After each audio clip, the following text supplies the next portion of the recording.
Hello and welcome to glennzb TV for Monday, the show that puts glennzb into your virtual headset. Yes, I'm bringing New Zealand to the world, and the world to New Zealand. And thank you, Serena, for the excuse. The next time I get angry and lose my temper and break the rules and get into trouble for it, I now know that I can just accuse everybody of being sexist and treating me unfairly. Because it's actually I feel so... Look at that.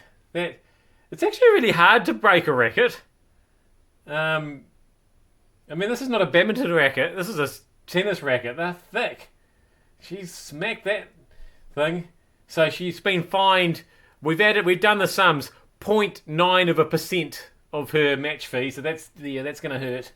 And presumably now she's got to go and buy a new racket. Yeah, right. Maybe she'll get one where the sponsor's name is written up the right way on it. Good. I'm never sure if this is good advertising or bad advertising for the racket sponsors.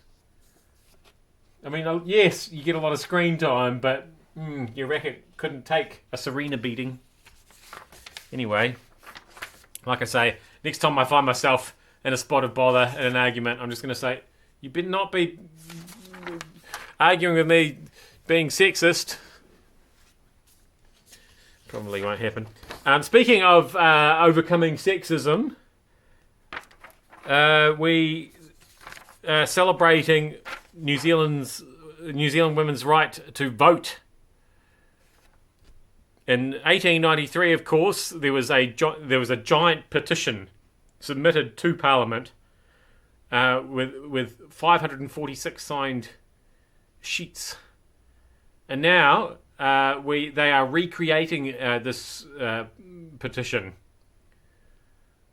with fabric panels. That's right. That means sewing the replica. I really feel like I really hope that they are getting men to do the sewing. That would be my hope. So it's like this. So if you sew somebody else's signature, is that still forgery? I don't know. It's confusing. Anyway, so there's going to be it's not the most interesting thing to sew. I wouldn't have thought. I spent the weekend sewing. Had some people coming around for lunch in the sunshine on Saturday, and then realised that my outdoor furniture, the backs of the chairs had started to come undone, so I had to sew those back. I do all the sewing in my house. Stop being sexist, see?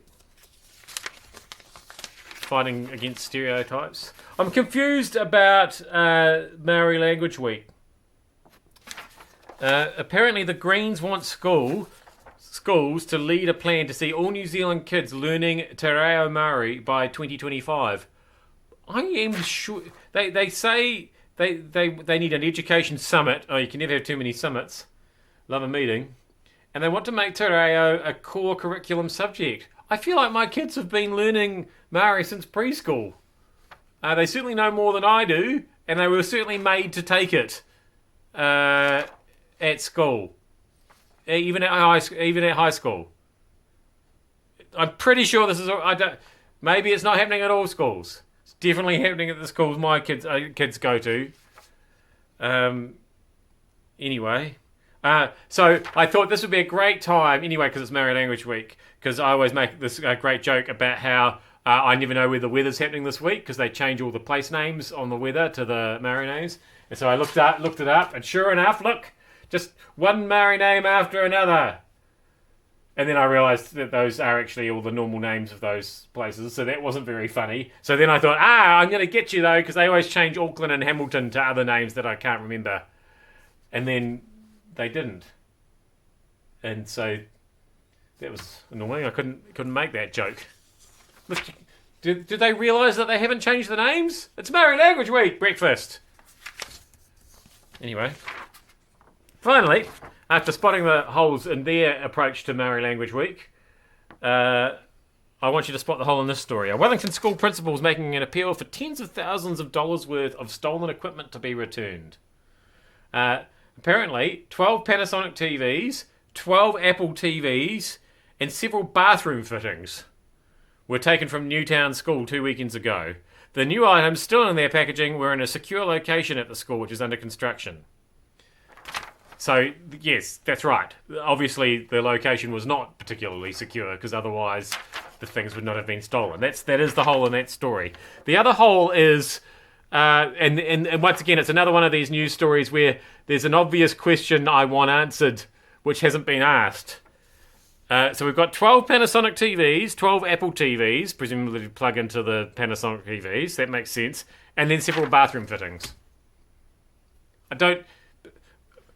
Are they doing plumbing? Are they making plumbing a core subject at Newtown School instead of te reo? And if they are, can't really blame them. I mean, there is a skills shortage out there, but not quite sure what's going on there. Taking Apple TV into the bathroom and the classroom. I am glennzb, taking the news into your virtual headset. Thank you for joining me there. I'll see you back here again tomorrow for more.